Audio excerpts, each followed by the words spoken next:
کہ امام جعفر صادق علیہ السلام نے فرمایا اپنے قریبی لوگوں کو ماہ شعبان میں روزے رکھنے پر آمادہ کرو۔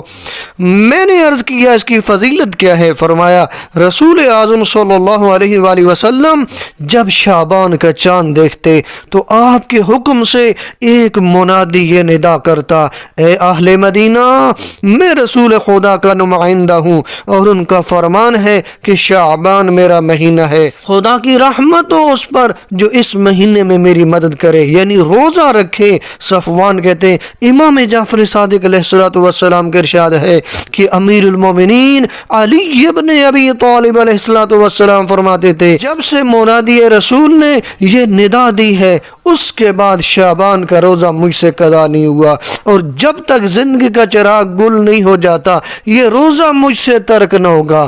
فرمایا شعبان و رمضان 2 مہینوں کے روزے توبہ اور بخشش کا موجب ہے۔ اسماعیل بن عبد الخالق سے روایت ہے کہ میں امام جعفر صادق علیہ السلام کی خدمت میں حاضر تھا جب کہ روزہ شعبان کا ذکر ہوا۔ اس وقت امام نے فرمایا ماہ شعبان کے روزے رکھنے کی بہت زیادہ فضیلت ہے، حتیٰ کہ ناحق خون بہانے والے کو بھی ان روزوں سے فائدہ پہنچ سکتا ہے اور وہ بخشا جا سکتا ہے۔ تو بڑا عظیم مہینہ ہے، جیسے ماہ رجب عبادت کا مہینہ تھا ایسے ماہ شعبان نبی اعظم کا مہینہ بھی عبادت کا مہینہ ہے۔ جیسے آپ نے کوشش کی ماہ رجب سے استفادہ کرنے کی، ایسے ہی کوشش کریں ماہ شعبان سے بھی استفادہ کریں تاکہ پروردگار آپ پہ راضی ہو جائے، پروردگار آپ کے درجات بلند کر دے، پروردگار آپ کی دعاؤں کو قبول فرما لے۔ اس مہینے کو کچھ اعمال مشترکہ ہیں اور کچھ مخصوص اعمال ہیں۔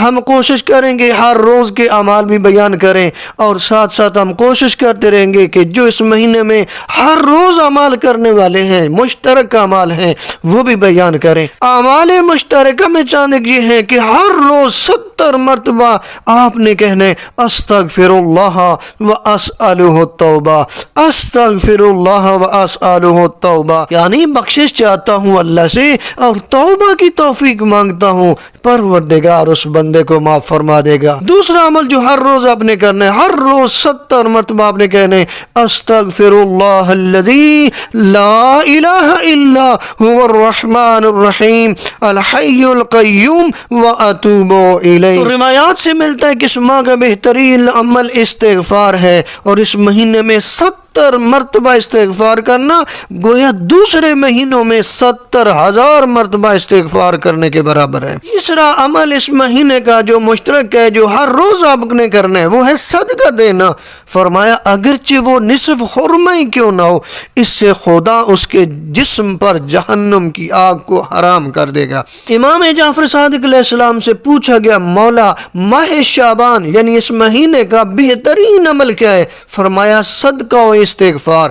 جو شخص ماہ شعبان میں صدقہ کر لے خدا اس صدقے میں اس طرح اضافہ کرتا رہے گا جیسے تم لوگ اونٹنی کے بچے کو پال کر عظیم الجثہ اونٹ بنا دیتے ہو۔ فرمایا یہ صدقہ جو شعبان میں آپ نے دیا ہے، یہ صدقہ قیامت کے روز احد پہاڑ کی مثل بڑھ چکا ہوگا۔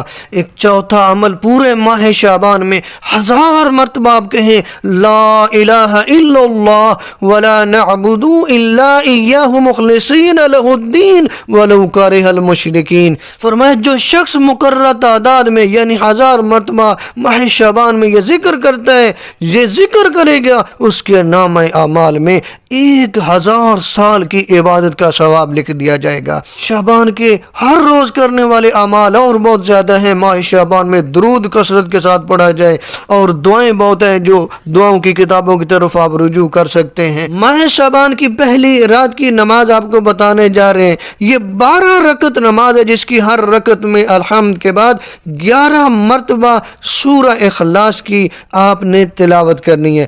6 دفعہ پڑھیں گے تو یہ 12 رکعت نماز ہو جائے گی۔